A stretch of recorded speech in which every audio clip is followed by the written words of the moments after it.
சரி சமாளிப்போம்.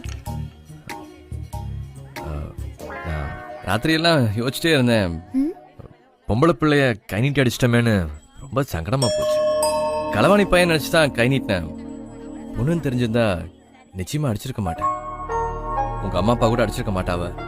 அதான் சாரி கேட்கணும்னு தோணுச்சு. என்ன மன்னிச்சுக்க. இப்ப நான் மன்னிப்பு கேட்டது காணல.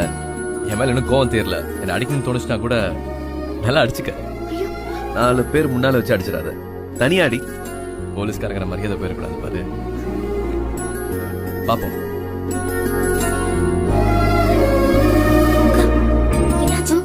கண்டுபிடிச்சாரா? இல்லடி, அவர் ரொம்ப நல்லவரு. நான் தான் லூஸ் மாதிரி பிஹேவ் பண்ணிட்டேன். இந்தாங்கம்மா, இத வச்சு அடிச்சிருங்கம்மா.